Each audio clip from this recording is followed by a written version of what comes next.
Bem, então, amados, Atos dos Apóstolos, capítulo 4, né? Terceira e última parte, do 32 ao 36. Da multidão dos que creram, uma era a mente e um o coração. Ninguém considerava unicamente sua coisa alguma que possuísse, mas compartilhavam tudo o que tinham. Com grande poder, os apóstolos continuavam a testemunhar da ressurreição do Senhor Jesus, e grandiosa graça estava sobre todos eles. Não havia pessoas necessitadas entre eles, pois os que possuíam terras ou casas as vendiam, traziam o dinheiro da venda E o colocavam aos pés dos apóstolos, que o distribuíam segundo a necessidade de cada um. José, um levita de Chipre, a quem os apóstolos deram o nome de Barnabé, que significa encorajador, vendeu um campo que possuía, trouxe o dinheiro e o colocou aos pés dos apóstolos. Amém? Esse finalzinho do capítulo 4, né? Hoje a gente tem, acho que toca dois temas aqui, uma reflexão que a gente poderia fazer, dois temas muito complicados, né? Na cristandade atual. E aí eu acho que vale essa reflexão, por mais que a gente viva tempos de anomalia, né, isso acontecia com o povo de Israel também, né, tinha momentos que o povo de Israel vivia ali segundo o querer e a vontade de Deus. Existiram muitos anos ao longo da história de Israel que o povo não viveu aquilo que Deus queria, não deixou de ser povo de Deus, mas não estava vivendo a vontade de Deus, não estava vivendo o querer de Deus, né? Então é muito importante a gente entender e discernir esses tempos, né? Aqui a gente está analisando os primeiros anos da igreja primitiva, primeiros anos de comunhão desses irmãos, né? Como a gente comentou naquele resumo rápido, o Senhor Jesus havia entregue a vida dele, foi morto, foi sepultado, desceu até as profundezas da terra, no terceiro dia ressuscitou, apareceu em incontáveis testemunhas, né? E depois foi assunto aos céus. Então, assim, os discípulos aguardaram em Jerusalém até que eles receberam do alto o Espírito Santo, e aí sim houve uma grande mudança, uma grande transformação na vida deles, e eles saíram para compartilhar a respeito daquele fato que eles foram testemunha. O nome já diz, uma testemunha ocular, eles eram testemunha do Senhor Jesus. Que ele era um grupo pequeno, né? Apesar de citar 12 discípulos, tinham um outro grupo, aproximadamente 70 pessoas também, que acompanhavam o Senhor, né? E existiam também as mulheres, que a Escritura descreve também, que acompanhavam também o Senhor e ajudavam ali no ministério do Senhor, né? Só que agora esse grupo está tomando um outro vulto. A gente estudou lá logo nos primeiros capítulos de Atos, ali, 2 e 3, que naquela primeira pregação 3.000 almas aceitaram o Senhor, e aí daqui a pouco 4.000, e aí os historiadores basicamente assim entendem ou supõem que assim, tinham a igreja em Jerusalém, tinham entre 16 a 20 mil membros cristãos ali naquele primeiro momento. Então a gente está falando de um grupo agora muito maior. Aqueles irmãos não tinham tanta experiência, vamos colocar dessa forma, todo mundo está aprendendo tudo junto, né? É diferente hoje, quando a gente olha, a gente vê um modelo, vê uma história, ali não tem o que olhar para trás, vamos colocar assim dessa forma, né?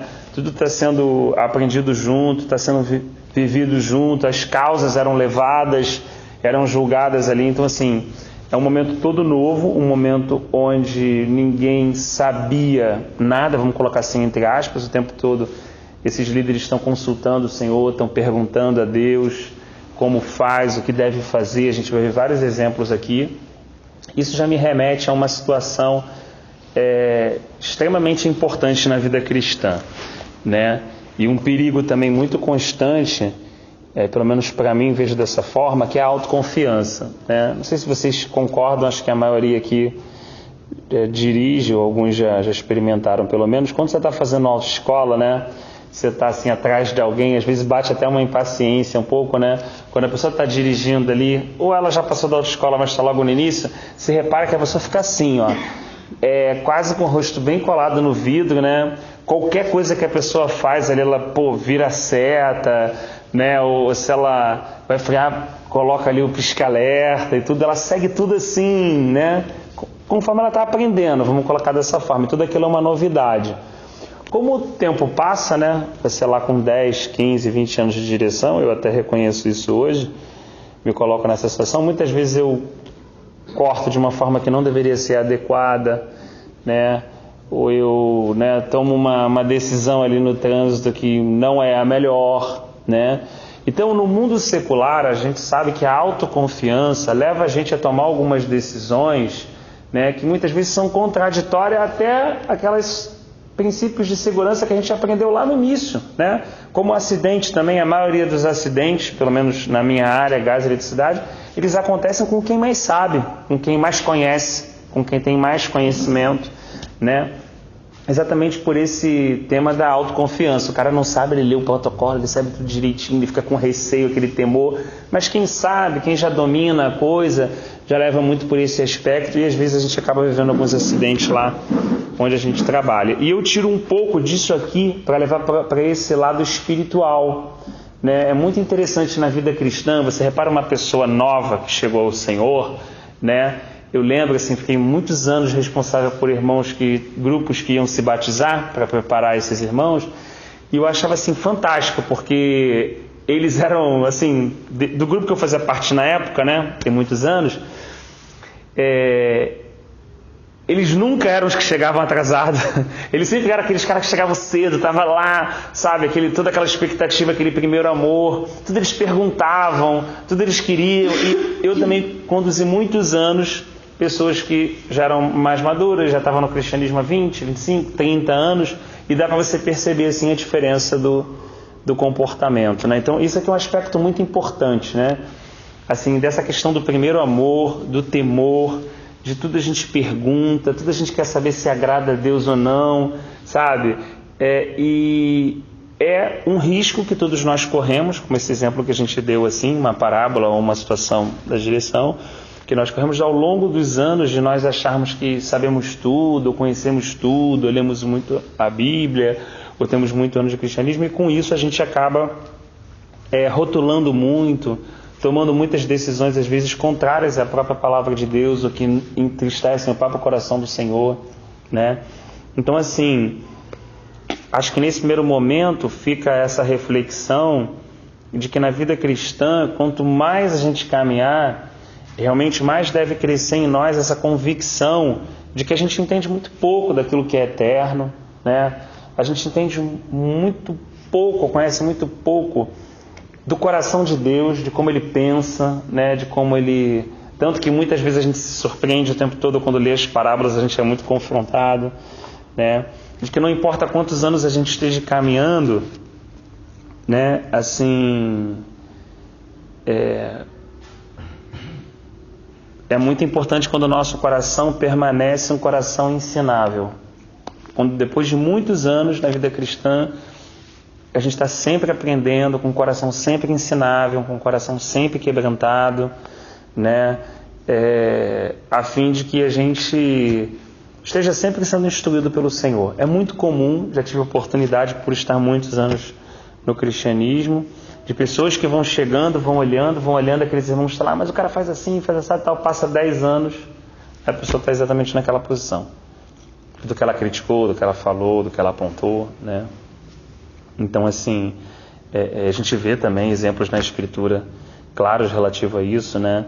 Então, assim, é muito importante, acho que essa vigilância do nosso coração, essa admoestação, não importa quanto tempo a gente tenha, né? As pessoas terem a liberdade de chamar nossa atenção, de nos dar uma palavra de advertência. Às vezes as pessoas vão caminhando, e a pessoa se torna, às vezes, alguém tão experiente, ou alguém tão vivido, ou um irmão com tanta bagagem, né? Que os irmãos às vezes não têm liberdade nem de chamar a atenção dele, ou nem de dar um toque nele, né? E quantas pessoas eu conheci, ou colegas até, exatamente por ter essa blindagem, não ter essa comunhão, às vezes, muitas vezes acabava se esfriando, se afastando, porque a pessoa também, quando tinha um problema, falava para quem?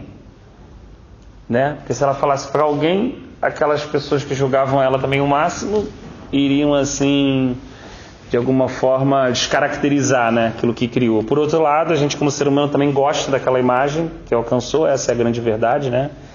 Quem não gosta de ser admirado no seu trabalho, na vida cristã, quem não gosta de ser um exemplo, quem não gosta de todas essas situações. Então, assim, acho que realmente viver uma vida assim, de humildade, de mansidão, de dependência do Senhor, acho que é um grande norte para o discípulo, sabe? Está sempre aprendendo, está sempre ouvindo, está sempre buscando ouvir o Senhor, sempre buscando perceber, porque às vezes Deus dá uma direção aqui, é esse ponto, né? E a gente começa a fazer aquilo, daqui a pouco o grande problema já não é mais fazer aquilo, é parar de fazer aquilo. Porque ouvir Deus é uma ideia de continuidade. Deus falou assim, Abraão, pega o seu filho e leva lá. Ele levou? Levou, sacrifica ele. Mas se ele tivesse simplesmente estancado, fala assim, agora eu vou fazer isso, e chegado lá, ele tinha sacrificado mesmo. Só que o tempo todo ele estava ouvindo. Então, em algum momento, Deus falou o que com ele lá, que a Escritura relata? Não faças isso. Sei que tu me amas acima de todas as coisas. E providenciou ali o cordeiro para ser imolado. Mas por que Abraão... por que essa história foi desse jeito? Porque Abraão ouvia continuamente. Ele não ouvia estancado e depois ia fazer aquilo. Ele estava ouvindo todos os dias.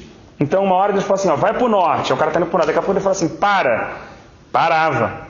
Ou ia para outro lugar. Então é essa ideia da continuidade. Não de ouvir ou pegar alguma coisa que a gente aprendeu e sair numa direção desbravado, igual um louco, vamos colocar dessa forma assim, né? E daqui a pouco a gente já está fazendo coisas que são nossas e não coisas do Senhor, coisas da nossa ideia humana, da nossa direção, da nossa particularidade, né? Então, assim, acho que fica essa... Eu acho que não saber não é nenhum problema, tá? Assim como saber também não tem nenhum problema, né? Eu acho que o principal é, independente de não saber ou saber, viver uma vida de dependência com Deus. Eu não sei, eu dependo de Deus. Eu sei, eu também dependo de Deus, né? O não saber pode me levar a estar ali perguntando, às vezes o saber pode me levar a me achar melhor do que o outro, ou não jamais estar aos pés do Senhor, já tomar decisões minhas. Então, assim, a nossa relação não pode estar ligada a nada, né? Exterior, a nada daqui, a nenhum conhecimento humano, né? A gente entender, às vezes, como o Rafa coloca, a gente é pó, é extremamente limitado, tem uma vida extremamente breve, curta, não consegue entender todas as coisas, essa é a grande verdade, né? Então até quando a gente olha para uma pessoa, a gente não sabe como aquela pessoa chegou até aquele momento da vida dela, não conhece os paraquês, os porquês, não tem noção, né, do que foi para aquele indivíduo chegar até aquele momento. Então assim, a gente é muito limitado em vários aspectos, né? Então a forma que eu creio que o Senhor nos chamou para viver, a forma mais edificante de viver, é a forma de estar na dependência do Senhor, de ser um canal de expressar aquilo que Deus quer, na hora que Ele quer, no momento que Ele quer, né, com aquelas pessoas que o Senhor colocar ali no nosso entorno ou na nossa comunhão, né? Então assim, acho que esse primeiro momento é importante, assim, essa reflexão. E assim, tem coisas que a gente não dá para a gente fazer na nossa força, né? A gente está lendo um texto aqui que pouquíssimas vezes é comentado, né? Que diz que eles tinham uma única mente e um único coração. Eu, assim, particularmente tive um privilégio de viver uma situação que serviu de aprendizado para a minha vida, né? Às vezes quando a gente fala assim, comunidade, mas de certa forma a gente ainda se reúne domingo, quarta, sexta, como hoje, né? Aqui os irmãos lá também, ali no Pau da Fama, a gente se reúne, agora Rio Grande. Tive a oportunidade de viver 10 anos antes, no início da minha vida cristã, numa comunidade que era uma comunidade mesmo, né? Então, 130 pessoas tomavam café da manhã junto, almoçavam junto, jantavam junto, né? a gente fazia todas as coisas juntos como uma comunidade mesmo, as pessoas trabalhavam, né? Mas todo mundo estava ali repartindo o pão e tudo, e a gente ajudava quando acabava de construir a casa de um, construir a casa de outro e tudo, essa questão toda. Eu era pequeno, mas eu lembro muito bem, eu lembro que os nossos pais, os meus pais e outros decidiram assim, vamos viver essa experiência cristã, vamos cair nisso aqui de cabeça, vamos ver o que é isso aqui, e eles decidiram, a gente era pequeno, foi a reboque, né? Então foram 10 anos de uma experiência assim, muito enriquecedora na minha vida. O Rodrigo até conhece lá, o Reidin também foi, né? Participou lá da comunidade. Uma coisa que muitos judeus em Israel costumam fazer, o kibbutz, né? Quer dizer, eles também vivem exatamente dessa forma. Mas assim, foi uma situação muito pontual, num certo momento que a gente viu mesmo assim, que foi uma experiência que Deus deu pra gente, que a gente pôde experimentar assim, o que é repartir uma vida com alguém, né? O que é a gente repartir realmente o nosso caminhar, o dia a dia com alguém. E depois de 10 anos, né, cada irmão tomou ali o seu rumo, o rumo que o Senhor direcionou. Então, quando eu olho para essa experiência aqui, eu não vou dizer que eu entendo essa experiência, mas eu já imagino um pouco assim, como realmente a graça de Deus é necessária para viver uma situação dessa. Não é uma coisa que se impõe, não é uma coisa que se obriga, não é uma coisa que pode ser uma lei. É como foi falado aqui, é uma coisa de graça mesmo, né? E é claro que sempre existe uma circunstância que Deus costura também. Aqui existia uma circunstância clara, se as pessoas estavam sendo perseguidas, existia um império romano que governava na época, né, com um tacão muito forte ali, com muita opressão, e essas pessoas se ajudavam a ponto dessa ajuda começar a viver uma vida em comum, e eles começarem a repartir aquilo que eles tinham, e eles viviam como uma família mesmo, né? Isso aconteceu também com um irmão alemão, eu tive a oportunidade de ler o livro também, que testemunhou, assim, na Segunda Guerra, quando os cristãos saíram da Alemanha, eles foram para a floresta, e assim, um grupo grande de pessoas sobreviveram exatamente dessa forma também, cristãos no meio da floresta, que também repartiam tudo, né, caçavam, plantavam, faziam tudo para poder sobreviver. Então tem vários testemunhos ao longo da história da igreja, de situações semelhantes a essa que aconteceram, mas sempre, né, assim, você vê que Deus propôs ali uma circunstância, criou uma situação, e sempre muita graça abundante. Eu acho que isso é muito importante. Acho que a gente pode viver uma situação muito parecida no final dos tempos.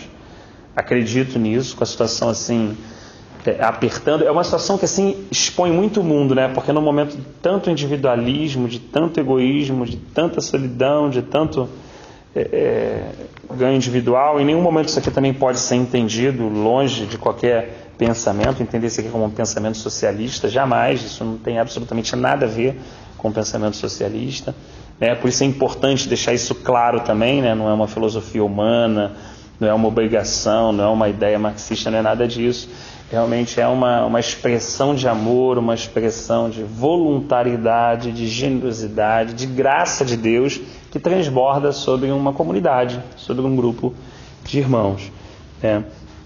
E eles viviam assim, e a Escritura diz que não tinha nenhum necessitado entre eles. Isso é uma coisa muito interessante, né? O escritor aqui está olhando, que registrou, está vendo aquele grupo de irmãos, não está vendo um cristianismo tão deformado, me parece, não está vendo uma coisa tão religiosa, assim, a pontos... O que mais impacta a sociedade desse tempo aqui, o que mais impacta quem está fazendo esse registro, né, e a própria história da igreja narrada também, não é tanto as questões eclesiásticas ou tanto a liturgia de culto, e sim o quanto essas pessoas impactavam aquela sociedade, aquele entorno, não por força natural do braço delas, mas porque eram pessoas que estavam rendidas a Deus, rendidas ao propósito de Deus, né? E Deus estava com muita graça sobre aqueles irmãos, a ponto deles impactarem todas aquelas pessoas que estavam no entorno, né? No momento difícil, no momento onde o normal é reclamar, o normal é se revoltar, o normal é olhar para Roma e ver toda aquela exploração, o normal é ficar insatisfeito, o normal é ter uma vida de murmúrio. Existem pessoas alegres, existem pessoas com o coração em paz, existem pessoas que estão olhando para outras pessoas e abençoando outras pessoas, né? E realmente assim expressando o reino de Deus com muita alegria, com muita graça, né? olhando assim, né, esse aspecto, e pegando o exemplo final aqui de Barnabé, a história fala que era um homem que assim, era muito conhecido pela sua humildade, né? As pessoas olhavam Barnabé transparecia muito o caráter de Cristo, né? Então a gente repara também pessoas que estavam tão impactadas pela presença de Deus, que eram muito semelhantes ao modo do Senhor Jesus caminhar e ao modo do Senhor Jesus agir. Não sei se os irmãos vão concordar comigo, né? Apesar da gente ter aí um número grande, parece que no Rio de Janeiro já em torno de 4 ou 4 milhões e meio de cristãos, né?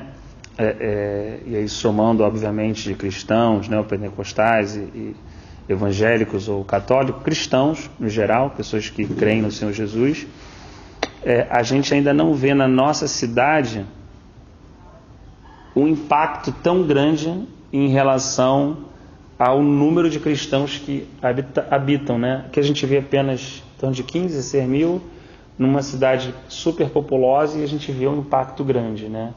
Então acho que isso leva a uma outra reflexão, pelo menos pessoal, também coletiva, do cristianismo atual, que não adianta o cristianismo estar inchado, né?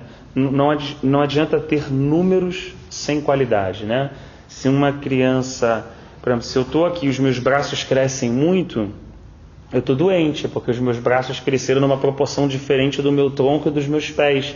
Então não adianta eu ter braços gigantes ou pernas gigantes, ou tronco gigante ou cabeça gigante, porque isso é uma deformação, né? A grande saúde do corpo está em todas essas proporções geométricas perfeitas e o modo como se cresce por igual, né? Então você, quando é criança, vai lá, sempre leva o bebê, né? Você vai passar por isso, aí você mede aqui, mede o peso, mede a alturinha, mede tudo direitinho, e tem uma curvinha e vai vendo. Se qualquer proporção sair dali, não existe, ou existe algum problema, não existe, não está identificando, né, um neném saudável. Então, eu trazendo essa reflexão para dentro do cristianismo hoje, assim, com um número tão grande, né, de irmãos, de pessoas que se dizem cristãs no modo geral, eu acho que isso não expressa o reflexo da cidade que a gente vive, né? A gente não tem o que talvez esses irmãos tiveram aqui, né? Eu não estou falando aqui de certo ou errado, de A ou B, não é isso que eu estou querendo dizer, não, mas de pessoas tão semelhantes a Jesus, porque se nós tivéssemos hoje, a partir da minha vida, fazendo esse questionamento, tanta semelhança, certamente a gente teria muito perdão, a gente teria muito menos amargura, a gente teria muito menos crítica em relação aos irmãos que agem dessa forma ou de outra, ou que se veste assim ou assado, que corta o cabelo ou que não corta, que deixa o cabelo grande, né? Ou muito menos mágoas familiares, situações que a gente não consegue superar ou vencer, né? Se nós fôssemos mais parecidos com Jesus, certamente ofereceríamos a nossa face, não nos incomodaríamos de andar a segunda milha, teríamos um fardo que é muito mais leve, muitas coisas não nos atingiriam, né? Porque seríamos pessoas mais livres, como o Senhor tem nos ensinado, de alguma forma Ele quer que a gente seja assim. Seríamos pessoas muito mais ativas, mas menos preocupadas, vamos colocar dessa forma, né? Muito mais interagindo no dia a dia, aí seja em trabalho, seja em todas as coisas, mas assim com as pessoas também que nos rodeiam, mas pessoas muito menos ansiosas, muito menos controladoras. Então, assim, quando eu olho para o meu cristianismo, olho para o momento que eu vivo, né, numa reflexão pessoal, não há como, um dia eu até comentei isso contigo, né, a gente falando, não há como reconhecer, né, antes de querer falar de qualquer outra situação, né, do A, do B ou do C, não há como reconhecer que, né, eu estou doente, estou enfermo, né, não estou, se ali o exemplo que a gente deu do bebê, né, é você olhar ali para as medidas, para os tamanhos e olhar, hoje eu tenho uma escritura, eu vejo a estatura de Cristo, eu vejo como Ele é, o que Ele pensa, o que Ele ensina, olho para a minha vida e vejo vários conflitos, né, assim, reconheço para o Senhor que as minhas mazelas, as minhas limitações, mas não reconhecendo no sentido de me acomodar, não é isso, reconhecendo no sentido de identificar, disso ser diagnosticado e de realmente pedir misericórdia, pedir ajuda, pedir cura, né? De não querer me conformar, não importa que o todo seja assim, eu não quero olhar para o todo, né? Eu quero pedir pelo todo, eu quero interceder pelo todo, mas Eu não quero me esconder atrás do todo, vamos colocar dessa forma, né? Hoje em dia as coisas são muito globalizadas, né? Então a gente fala muito sempre de um cristianismo global, de um local, de uma comunidade, tudo isso, e a gente esquece totalmente a questão individual, né? É que não importa se eu estou dentro daquele coletivo, né? Deus vai olhar a qualidade do meu relacionamento com Ele, né? Deus vai avaliar o quanto eu me importo de conversar com Ele, se eu sinto saudade quando eu não converso com Ele, né? Se eu me sinto vazio quando me afasto um pouco dele e me envolvo nos meus projetos, né? Todas essas questões, você vê que a gente está falando de questões qualitativas e não quantitativas, não necessariamente tudo que eu faço, mas é a qualidade daquilo que eu faço, né? Eu não estou falando aqui que eu estou orando 10 horas por dia, mas aquele meia hora, aquele 20 minutos que a gente orou, eu orei, meu coração estava ali, né? Foi aquela, tipo como filho, né? Você tem filho e pode falar também, a filha dele é até maior que a minha, né? Às vezes a gente não tem na correria do dia a dia toda aquela qualidade, mas aquele tempo que a gente tem é um tempo de qualidade, né? A gente está ali mesmo, ou estou ali preocupado com tanta coisa, né? É o que eu falo agora, está associado à qualidade de conhecimento e está associado também ao verbo, né? Se você parar para analisar, a gente pergunta para as pessoas o que você é. Eu não sou cristão. Não, você não é cristão, você está cristão, porque a gente está cristão durante um curto período de tempo durante o dia. Já reparou isso? A gente fica cristão durante, por exemplo, eu estou cristão na parte da manhã bastante, porque eu entro em oração de manhã antes de sair de casa, e estou cristão na hora de dormir também em oração. Mas nesse intervalo de tempo a gente acaba sendo mais mundano do que cristão, porque a gente perde, né? Tu entra no mundo, começa a girar em torno daquilo ali e você acaba perdendo esse time, entendeu? Então a gente está cristão em alguns momentos quando são convenientes a nós, quando a gente tem alguma coisa recíproca, entendeu? Que é justamente o que Jesus Cristo fala nas Escrituras, que é o que ele mais abomina, né? Reciprocidade, entendeu? É difícil, cara, não é tão fácil. Eu acho que falar que eu sou cristão hoje é muito forte. Eu acho que eu estou cristão em alguns momentos. É uma boa reflexão. E assim, os nossos filhos são muito assim pra gente, quando são novos, né? São muito barganha assim, né? A criança é muito assim. É interessante como muda, né? Quando a criança chega, papai, trouxe isso, trouxe aquilo, tudo muito dessa situação. Se a gente fala um sim, a criança fica feliz. Se a gente fala um não, fica emburrado. Mas quando a gente vai ficando mais velho, né? E aí a gente passa a ter que cuidar dos nossos pais, ir no hospital, ali ajudar, fazer, não anda, já dá banho, já mostra um outro nível de maturidade, né? Então eu acredito que a vida cristã passa muito por isso dessa maturidade que o Rafa colocou mesmo, né? Uma grande verdade. Muitas vezes a gente está aqui, a gente declara muitas coisas, depois a gente é engolido por um dia a dia muito corrido, por situações que pressionam a gente. Nesses momentos a gente mostra fragilidade, desespero, falta de fé, falta de confiança, tudo isso que o Rafa relatou, e de repente a gente recupera alguma coisa quando para refletir à noite, pensa um pouco como foi o nosso dia, né? Hoje o meu real, né? Como a gente falou, é importante diagnosticar ele é o real, mas caminhar rumo de alguma forma pela misericórdia de Deus, com a ajuda de Deus, pela graça de Deus, como uma criança que cresce, amadurece, né? E passa a ter um relacionamento diferente com o pai, mais de amigo do que tinha ali quando criança. É a nossa esperança de ter esse relacionamento com o nosso Deus, né? A gente vai amadurecendo e parece que isso vai tomando mais conta da nossa vida ou do nosso dia, não sei muito bem como funciona, né? E parece que um vai aumentando e o outro diminuindo à medida que a nossa vida cristã vai amadurecendo, né? A nossa vida com o Senhor vai amadurecendo. Claro, também tem muita pancada, tem muita batida de cabeça, tem muitas situações que nos surpreendem na vida, que nos pegam de surpresa, né? Não é um preto no branco tão assim, né? A gente olha a vida de Jacó, de Abraão, de Isaac, de Davi, de Paulo, a gente vê que não tem isso, né? Então, muitas vezes a pessoa está ali um tempo todo de aprendizado, um tempo todo, né? Então, eu particularmente tenho feito essa reflexão e tenho tentado assim mesmo, quase que é uma disciplina, né? Foi como você falou, Rafa, é uma disciplina assim. E tem sido muito difícil, e grande parte das vezes eu até tenho sido reprovado, porque assim, se você parar mesmo para olhar a Escritura, é muito interessante alguns aspectos comportamentais, né? Estava conversando com a minha esposa, a gente cansado, muito fatigado, puta, no limite, é o dia a dia, isso e tal. E no momento de reflexão com o Senhor, eu vi assim, que na verdade não é bem assim. Olha só, se você parar para pensar e pegar aquele cara que estava lá dentro da cova dos leões, tu vê que o cara não estava desesperado. Tu olha, dá para tu ler o texto e ver. Tu pega, por exemplo, o pessoal na fornalha, tu vê que a galera não estava desesperada. Tu pega João Pedro na prisão, tu vê que o cara estava dormindo, falou que o anjo teve que acordar ele. Aí eu começo a olhar os caras mais parecidos comigo, que estão nervosos, esperados e tal, e a gente começa a perceber que é interessante.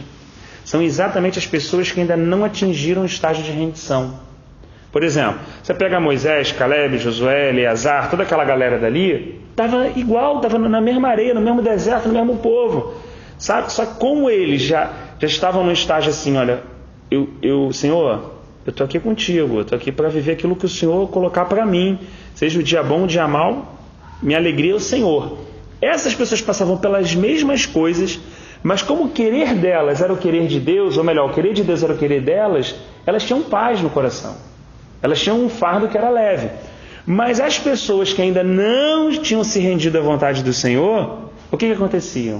Elas murmuravam, elas reclamavam, elas lembravam do passado, elas lembravam do Egito, elas queriam voltar, que droga de água, que droga de pão, que droga de coisa que não muda. Então você repara que o que cansa, na verdade, não são as circunstâncias, porque as outras pessoas estavam debaixo das mesmas circunstâncias. Então se a gente vai associar o cansaço às circunstâncias e às dificuldades da vida, é um engano. Porque a gente acha que é isso. Eu estava refletindo isso com a minha esposa. Eu falei assim, então o tal do Moisés, o tal do Josué, o tal do Caleb, o tal do Eleazar, o tal do fulano, o tal do Finéias, o tal do... também deveriam estar nessa situação. E não estão bebendo a mesma água amarga, estão tendo o mesmo problema de 3 dias sem água, estão vivendo as mesmas coisas. Então a gente repara que, na verdade, o nosso cansaço é a luta, foi um pouco o que você falou, Rafa, é a luta da nossa alma contra o querer de Deus no nosso dia a dia. É a força inconsciente. Irmãos, não é consciente. Eu tenho uma filha de 3 anos e um de 14. A de 3 anos, ela chora, berra e faz manha sem nem entender o comportamento dela. O de 14, quando faz uma manha, faz proposital e ele discerne a rebeldia dele. Há questões na minha vida que eu sou rebelde, eu consigo entender que eu sou rebelde. Passa pelo meu... Agora, há outras questões que eu reajo, sou rebelde, que nem tenho consciência da minha rebeldia. É isso que o escritor de Hebreus fala em relação ao povo. Eles estavam numa posição de rebeldia, nem sabiam que estavam. E essa posição de rebeldia, cuidado, não estou falando do cara ir para o mundo, aloprar, cheirar, roubar, matar, não estou falando disso não. Estamos falando do povo de Deus. Estamos falando apenas daquilo que Deus separou para a nossa vida e nós entendemos de uma forma muito inconsciente que não é o que eu quero, não é isso, não é dessa forma, e eu luto, e às vezes não percebo que não é que eu esteja lutando para vencer, não é isso. Muitas vezes a minha luta é contrária, é uma resistência àquilo que Deus tem separado para a minha vida por diversos aspectos. Talvez por uma vontade obstinada, por uma coisa que eu queira, alguma coisa que eu gosto muito, que eu desejo, ou até por medo, por insegurança. Tem N fatores que fazem parte da nossa idade cristã, vamos colocar assim dessa forma. E aí a gente repara tanto um Pedro que quando está imaturo fala, não, nunca vi esse cara, e nega ele, entendeu? Porque naquele momento era melhor o quê? Ele se poupar, porque se ele fala que ele era cristão, o que ia acontecer com ele? Ou ele ia tomar uma bela de uma surra, Rafa, ou poderia chegar até o fato dele morrer. Certo? Só que não aconteceu isso depois para ele. Está entendendo? Então naquele momento ele achou que poupar, Deus tinha algo para a vida dele, ele não queria aquilo. Então a alma dele negou aquilo. Só que o que aconteceu que a Escritura diz? Ele chorou amargamente. Então... o choro, a angústia, tudo aquilo que ele passou, na verdade aquilo acabou muito mais com ele do que a mera surra que ele poderia tomar ali por dizer que é cristão, e acabou, aquilo ali acabou, e por acaso ele está cheio de alegria. Quando é que a gente repara isso? Quando ele está preso lá. Quando ele está preso ele ia morrer no outro dia. Quer dizer, tinha medo de uma série de coisas, mas ele não estava desesperado, estava dormindo, o anjo teve que sacudir para acordar ele. Ele já estava, ele estava completamente rendido, ele estava completamente como Paulo falou. Né? Todos os dias eu sou levado como ovelha ao matadouro. O Senhor tinha ganho ele. Então não existia resistência, né? Lembrando um pouco do que a gente até refletiu ontem, Paulo falou assim, duro é recalcitrar contra os aguilhões de Deus. Paulo experimentou isso também. No início ele resistia muito. Deus queria levar ele por um lado, ele resistia. O que ele falou? Dura recalcitrar. Porque quando o jumento ou o cavalo para e que o cara bota aquela madeira com espinho, o bicho tem que ir para frente de qualquer maneira, só que ele vai para frente não por obediência, sim por dor. Então, quantas vezes ao longo da Escritura a gente repara pessoas que foram ali sendo conduzidas por Deus, mas debaixo de muita dor, debaixo de circunstâncias que levavam a ela, não tinha jeito. Deus secou a fonte, aí o cara não tinha como ficar ali, tinha que andar para a casa da viúva. Aí Deus fechou a porta, aí a pessoa tem que ir para... A pessoa acha que ela está indo, mas ela não entendeu que Deus fechou aquela porta para a pessoa poder acordar e ir para aquela situação que Ele abriu para ela, porque Ele acha que aquele negócio, ele trabalha naquilo, vai morrer naquilo, e aquilo vai ser o que ele vai fazer a vida toda. Então, se a gente não consegue ver, só tem um jeito de Deus fazer: fechar uma porta para que a gente possa ir andando, e daqui a pouco você vê numa outra situação, você fala assim: caramba, então era isso que Deus queria para mim, né?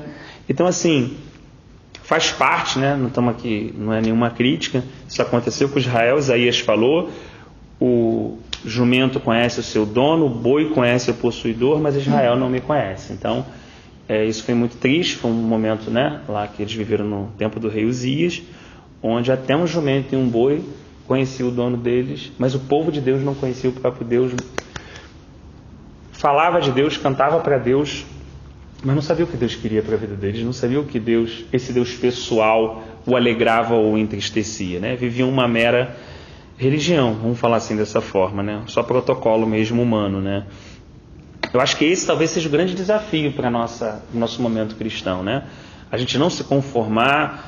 É importante estar presente no culto, é importante os momentos de comunhão, é importante a gente estar socorrendo, fazendo as atividades aí com os irmãos, né? Seja em vários aspectos que surgem de hospital, de necessidade, de todas as questões. É muito importante, mas a gente sempre fazer isso como consequência da nossa gratidão ou do nosso relacionamento com o Senhor, né? Sempre por causa do Senhor em si, né?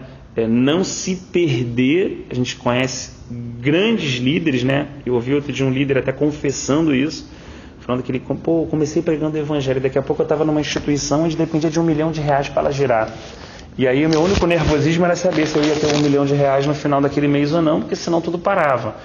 Então alguém que começou sinceramente, ele falando, ele relatando, né? Sinceramente servindo ao Senhor, agora estava preso numa mega estrutura, porque dependia daquilo. Ou seja, muitas vezes a gente começa até com boa intenção, e quando a gente vê, a gente está toda apegada a uma estrutura religiosa, onde a gente já se perdeu no nosso cristianismo, onde a gente já está num cristianismo sem Cristo, né? Onde a gente está talvez mais em situações sociais, que não há problema nenhum, é disso que a gente está falando, né? É benéfico, não é isso que a gente está falando, mas que está desassociado completamente do nosso relacionamento com Deus, que às vezes traz mais glória para quem faz, mais, digamos assim, calmaria na mente de quem faz, do que propriamente para tornar Deus conhecido, para tornar o amor de Deus conhecido e aquilo que Ele fez por meio do Filho dele na cruz, né? Então acabamos promulgando mais o nosso nome, o nome da instituição que a gente se reúne, ou, né, de uma religião, do que propriamente o nome de Jesus. Então acho que a segunda reflexão que eu faço nesse pequeno texto é exatamente essa, né? É que muitos grupos cristãos durante esses 2000 anos acertaram muito e também erraram muito. A gente pega a igreja de Éfeso, há uma grande exortação, né? Eu sei o seu trabalho, eu sei o seu labor, eu sei o quanto você reconhece isso, faz isso, mas no final ele disse o quê? Né? Mas você tem errado porque você perdeu ou saiu do seu primeiro amor. Arrependa-te enquanto há tempo, para que eu não venha e remova o teu candelabro. O candelabro era aquela visão que João teve, que representava exatamente a presença de Deus naquela igreja, e o fato histórico mostra que a igreja na idade de Éfeso, depois de muitos anos, terminou, né? Então a gente percebe isso, né? A gente pode ficar às vezes uma instituição ali, mas o testemunho vivo de Deus já não está mais ali. Isso é o mais triste. Uma coisa ainda bem pior do que isso, né? Porque o fato de você errar e acertar faz parte, entendeu? Vai ser sempre assim até o último dia. Agora tem gente que parece que assim, tipo você bota água fervendo, né? Então, aí tem gente que Por exemplo, vamos fazer dois. Você coloca um ovo dentro d'água, né? O ovo, o que acontece com ele? Ele acaba endurecendo, né? Você coloca uma batata, a batata amolece. Então, o fato de errar e acertar faz parte. Agora, tem gente que nem quer acertar nem errar, entendeu? Tem gente que literalmente desiste, entendeu? Joga a toalha, entendeu? E prefere seguir um outro caminho. Então, o fato de errar e acertar, eu acho que ainda é até bom, entendeu? Quando você está inerte numa posição, aí Deus te dá uma catucada e você segue um pouquinho mais para frente, entendeu? Tem gente que nem a catucada quer receber, prefere jogar a toalha logo e vou sair fora, porque isso aqui não é para mim, não. Se acomoda. É por isso que ele fala para a Laodiceia assim: antes você fosse quente ou frio, mas porque você é morno, eu vou te vomitar da minha boca. É o que o Rafa falou. Que é essa questão da mornidão, essa questão da acomodação, essa questão mais da religião, da liturgia em si, do que essa variação diária de que, pô, errei, acertei, Senhor, obrigado, Senhor cuidou da minha vida, obrigado, Senhor mostrou que eu estou errado, e toda esse dinamismo que é a própria vida, né? Que tanto é a questão secular como essa questão com o Senhor. Puxa vida, devia ter ajudado aquela pessoa, estava bem turbado, não conseguia ouvir, né? Ou às vezes numa situação que, pô, fui lá por pena, mas agora deitei aqui para refletir, o Senhor não era para ter metido a mão nessa situação, era para ter esperado mais um pouco. Ou seja, esse aprendizado, essa reflexão diária diante do Senhor, nos momentos de oração, de leitura da palavra e de erros e acertos que fazem parte, é exatamente o que mostra que existe uma vida, está vivo com o Senhor, né? Existe essa construção diária de Deus na nossa vida, né? E quando tudo isso simplesmente não importa, como você falou, quando entrou a mornidão, quando entrou, digamos, a mesmice, né? Se faz muita coisa sem sentido algum, que é o que a gente falou lá do povo de Israel no tempo do deserto. Muitas coisas são feitas, mas não faz sentido de nada. Deus até falou isso, né, por meio de Isaías, as festas, porque Israel tinha muito isso, as festas das luas novas, né, dos shabás, essas festas são mal nos meus ouvidos. Olha que coisa interessante que Deus está falando. Ou seja, eles estavam fazendo aquilo que Deus mandou fazer. Foi Moisés que escreveu isso. O cara poderia chegar e falar assim: não estou entendendo. Eu estou fazendo o que está escrito aqui. Eu estou lendo o Deuteronômio, é isso para fazer, não. Falei que era para fazer isso, mas não falei que era para fazer com esse coração. Entendeu? Então a pessoa fala: não, mas eu estou vendo a ceia, mas eu estou vendo o culto. Mas como é? Realmente é para fazer isso, mas não é para fazer isso com esse coração. Então, de tudo que se deve guardar, guarde-se aquilo que Jesus ensinou. Primeiro, o nosso coração. Porque o mais importante não é aquilo que a gente vai fazer, mas é como a gente vai fazer, ou com que coração a gente vai fazer aquilo. Abel também ofereceu sacrifícios e Caim também. O problema era o coração que um ofereceu, o coração que o outro ofereceu. Ou que o Rafa deu esse exemplo bom durante as tribulações, né? Um coração vai se quebrantando e o outro coração vai se endurecendo. E a circunstância é a mesma, vamos colocar assim, a água quente, como esse exemplo que a gente deu do povo saindo no deserto, pessoas diante daquelas tribulações, daquelas dificuldades, umas simplesmente se achegavam mais a Deus e outras simplesmente reclamavam mais de Deus e lembravam do seu passado. E as circunstâncias eram as mesmas, né? Então assim, e aí essas pessoas um pouco mais experientes, aqui não tão experientes, mas mais tarde, Pedro escrevendo a sua carta, João também escrevendo, eles vão falar muito sobre isso, sobre o tempo todo a gente manter os nossos olhos no autor e consumador da nossa fé. Os homens vão errar, as pessoas vão falhar, os lugares têm limitações, né? Mas Jesus Cristo não, ele é perfeito. Como diz a expressão das pessoas, né? Às vezes a juventude fala assim: você é o cara. Não. Existe alguém que realmente é, existe realmente alguém que não falha, existe alguém realmente que é perfeito nesse sentido, é santo e, sabe, ali foi inspecionado em toda a sua vida, né, que ele viveu aqui, sabe, até Pilatos olhou, não viu culpa, as pessoas olharam, não viram culpa, tiveram que pagar, né, para inventar coisas a respeito dele, porque realmente, como João Batista falou, ele é o Cordeiro de Deus perfeito, que tira o pecado do mundo, né? Então, assim, acho que esse aspecto da gente não olhar para as circunstâncias, não olhar, a gente quando fala e faz essa reflexão sobre o cristianismo, eu gosto de deixar essa ênfase, não é em tom de crítica, não é em tom de centralizar a conversa nessas coisas, não, é apenas em questão de constatar isso em mim, né? E fazer exatamente com que o meu coração não olhe para essas coisas, mas olhe para o Cristo do cristianismo. Para o Cristo que subiu naquela cruz, que morreu, que ressuscitou, o Cristo que livra a gente todo dia, o Cristo que tem prazer em perdoar a gente das nossas faltas todos os dias, o Cristo que nos compreende, às vezes de uma forma que nem a nossa esposa, o pai, a mãe ou o filho nos compreende, né? Então, o modo como esse Cristo, o modo como o próprio Senhor Jesus nos trata, como Ele diz aqui na Escritura dele, não segundo a multidão dos seus pecados, tenho o prazer de te perdoar, né? Te corrijo porque você é meu filho, né? Te aperta aquele pouquinho porque te amo, porque quero instruir o teu coração, né? Então, assim, é muito perigoso quando se perde o Cristo do cristianismo, quando não se tem mais a pessoa e tem simplesmente a religião ou as regras humanas a seguir, né? Então, assim,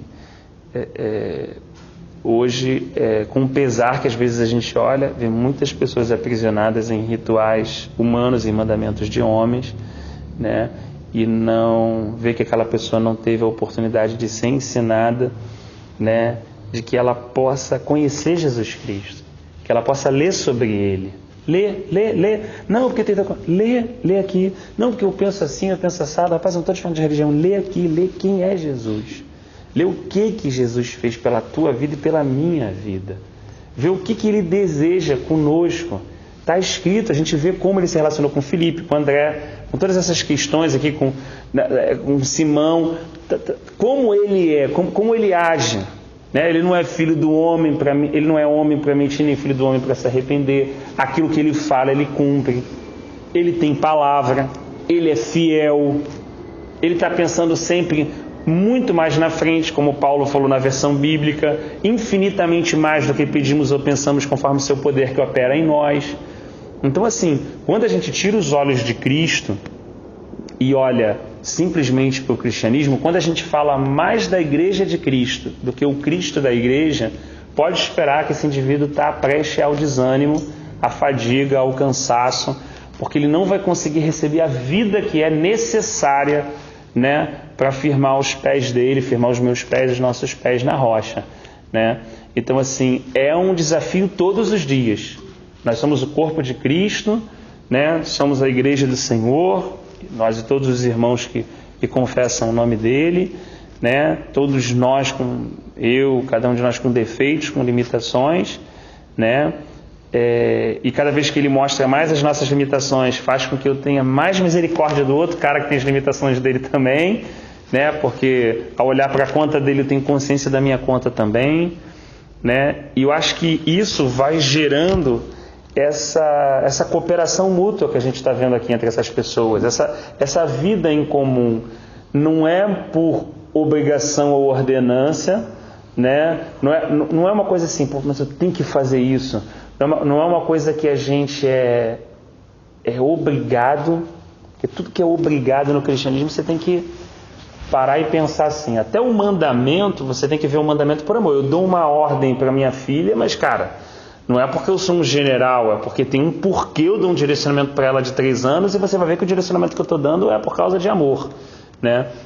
Então, assim, e Deus é o amor, então, assim, a gente tem que ler a Escritura e sempre tentar entender no coração de Deus o amor, né, que está levando ele a tomar aquela decisão, a falar aquilo, a repreender o povo, ou a socorrer o povo, ou agir, né? O amor é sempre... Não, às vezes é firme, é duro. Quem é pai sabe, precisa disso, né? Mas é sempre assim? Também não. Tem a ternura, então toda essa questão não é o sentimento em si, né? Mas é essa decisão, né? E aí acho que para definir realmente ler 1 Coríntios lá, capítulo 13, que fala realmente sobre a questão do amor, né? Não é ciumento, não é soberbo, não olha para ele, não quer competir. Tudo aquilo que Paulo enumera lá que é o amor de Deus mesmo, né? E penso eu que esse é um grande objetivo de Deus em relação ao seu próprio povo, né? De não querer pessoas bitoladas, de não querer pessoas, como o Rafa falou, da troca. Aqui a gente vai entrar num tema muito complexo, que é a questão do dinheiro, né? As pessoas estão fazendo isso aqui generosamente. A gente tem ciência que muitas pessoas se aproveitam de pessoas simples, de pessoas que não têm entendimento, para realmente retirar o dinheiro das pessoas, usando justificativas bíblicas, usando argumentos bíblicos para realmente sugar o pouco que aquela pessoa tem. Jesus sempre condenou essa prática, né? Que era muitas vezes feita pelos fariseus. Aqui a gente está falando de uma questão voluntária, de uma coisa que a pessoa se sente bem, né? Que ela foi tocada por aquilo e sentiu de fazer aquilo. Você não vê uma cobrança. Barnabé tinha um campo, foi lá, vendeu, pegou ali, tinha algumas pessoas necessitadas, supriu alguns socorros, algumas questões, né? Então, assim, é um outro ponto muito crítico também no cristianismo atual. A gente chega ao ponto hoje, né? A gente, como você falou, Rafa trouxe isso aqui, acho que é 45 dias atrás, 3 segundos atrás, que às vezes a gente é tão rápido em criticar nossos irmãos católicos, e hoje a gente tem cometido erros simplesmente parecido com o que eles cometeram praticamente há 500 anos atrás na Inquisição e na venda de indulgências, quando uma pessoa comprava a salvação, quando uma pessoa era obrigada a dar dinheiro para tirar alguém do purgatório e simplesmente garantir que ela chegue a tal lugar, né? Ocorreram muitos erros nesses 500 anos, e nós às vezes criticamos muito, e hoje a gente olha para dentro do cristianismo e percebe dentro do próprio evangelho, né, pessoas que são coagidas, que são amedrontadas a dar, né, que se você não der, Deus não vai te abençoar, Deus não é isso e tal, e colocando dessa forma para as pessoas, né, às vezes usando frases escritas sem o coração que escreveu essa frase, né? Então, assim, é um momento difícil, como Paulo falou a Timóteo, são dias muito difíceis nesse fim, né? São dias onde nós vamos ter que depender muito da graça de Deus, para quando a gente encontrar pessoas que estão nessa situação, a gente poder ajudá-las no Senhor, dar uma palavra de consolo, pessoas que se sentem culpadas, que se sentem aprisionadas por certas ordenanças humanas, né? E que tem que fazer isso, que tem que fazer isso. Calma, irmão. Calma. Cristo nos chamou para a liberdade, né? Ninguém foi em direção à salvação. A Escritura diz que Ele nos amarrou com cordas de amor. Quem é o Salvador é Ele. Eu fui salvo. Ele veio na minha direção. Eu sou o perdido, eu sou o doente. Ele veio na minha direção. Ah, não, mas eu disse que eu aceitei. Tá bom, mas quem deixou a glória foi Ele, quem se despiu foi Ele, quem se humilhou foi Ele, quem renunciou foi Ele, quem caminhou uma vida de obediência foi Ele, quem subiu naquela cruz foi Ele, quem morreu no meu lugar foi Ele. A Escritura o tempo todo mostra isso. Eu sou vitorioso em Cristo, eu sou mais que vencedor em Cristo. Nunca fala nada e não termina em Cristo, porque tudo é em Cristo, tudo é por meio dele. É o que Paulo falou. Em Adão nós recebemos toda a consequência, né? Por meio dele todos pecaram, mas por meio desse justo todos foram justificados. Então, né, a nossa paz, a nossa salvação está em crer em quem é Jesus e aquilo que Ele fez por nós, né? E é essa fé ao Evangelho que um dia foi nos pregado genuíno, né? É o que faz com que o nosso entendimento abra, nós possamos ser libertos e entender que por meio de Cristo Ele é o único caminho, Ele é a verdade, Ele é a vida, e ninguém chega ao Pai senão por meio dele. Então hoje, como foi, não sei se foi orado, mas eu estava com isso na minha cabeça, né? Esse acesso que nós temos ao Pai não é por meio da religião. Esse acesso que nós temos ao Pai não é por meio de uma instituição. Esse acesso que nós temos ao Pai também não é por meio de um profeta ou um pastor.